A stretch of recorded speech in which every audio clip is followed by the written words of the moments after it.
प्रधानमंत्री ने कल एक और बात करी। उन्होंने कहा कि भाटी जी, मैं सवाल आपसे ले रहा हूं। प्रधानमंत्री ने कहा कि इस जो भू माफिया या आक्रमणकारी नीतियां, ये प्रधानमंत्री की नहीं है, मेरे शब्द हैं, तो क्या नाचो मैं? लेकिन उन्होंने आगे कहा कि केरल में ईसाइयों की जमीन पर कब्जा, हरियाणा में सिखों के गुरुद्वारों पर कब्जा, सिख ईसाई हिंदुओं के मंदिर, वो तो आप मेरे से बेहतर जानते, तमिलनाडु में 1500 साल पुराना मंदिर, वो हमारा, पार्लियामेंट हमारा, संसद हमारा, ये हमारा, वो हमारा। तो आपको नहीं लगता कि कुछ क्रियाकलाप ही इस तरह के थे कि बदलाव लाना बहुत अनिवार्य, अपरिहार्य हो गया था, लाना ही पड़ता? जो किरण रिजिजू ने कहा कि ये नहीं आता संशोधन, तो साहब पार्लियामेंट भी शायद वक्त का होता। साले तू ढोलकिया है क्या? क्या क्या बदलेंगे प्रधानमंत्री जी?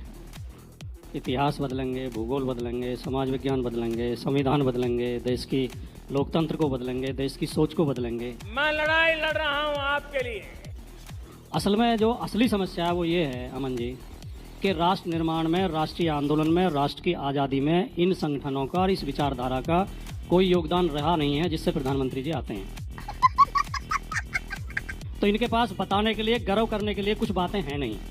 आपने कहावत सुनी होगी कि किसी लाइन को छोटा करने के दो तरीके होते हैं, उसके बराबर में बड़ी लाइन खींच दो या उस लाइन को मिटा दो। तो प्रधानमंत्री जी लाइनें मिटाने की प्रयास करते हैं, बड़ी लाइन उनसे खींची नहीं जाती। अब वो कह रहे हैं कि देश के बंटवारे को हवा दी कांग्रेस ने। अब जिस व्यक्ति ने इतिहास पढ़ा होगा, अभी तो बहुत लोग ऐसे जीवित हैं इस देश में जो 1947 के समय मौजूद थे, या नहीं भी थे तो उस समय के अखबार हैं, उस समय के रिकॉर्ड हैं।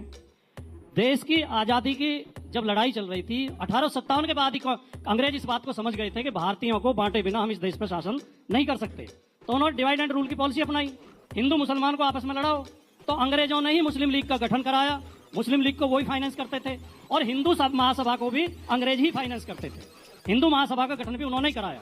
कोई मुझे जवाब दे दे, शहजाद भाई दे दें, कि सावरकर को 60 रुपए महीना किस बात का देते थे अंग्रेज?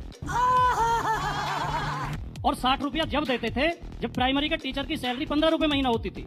आज प्राइमरी के टीचर की सैलरी 50,000 रुपए है, यानी कि आज का 2 लाख रुपया देते थे अंग्रेज। किस बात के लिए देते थे? जिन्ना से कहते थे हिंदुओं के खिलाफ बोलो, और सावरकर से कहते थे मुसलमानों के खिलाफ बोलो। इन दोनों के बयानों ने, इन दोनों की नफरत ने, इन दोनों के दो राष्ट्रवाद के सिद्धांत ने भारत का बंटवारा किया। अच्छा, कांग्रेस कभी भारत के बंटवारे के पक्ष में नहीं थी। गांधी, अंबेडकर, पटेल, नेहरू कभी बंटवारे के पक्ष में नहीं थे। दुर्भाग्यजनक बंटवारा हुआ, उसका सबको दुख है, पूरे भारत को दुख है। हमारा एक हिस्सा कटा, लेकिन उसके लिए आज ये कह देना कि प्रधानमंत्री कहेंगे तो कौन विश्वास करेगा कि कांग्रेस ने हवा दी थी और ये नहीं चाहते थे बंटवारा। इस देश में दो राष्ट्र की सबसे पहला जो सिद्धांत दिया वो सावरकर ने दिया।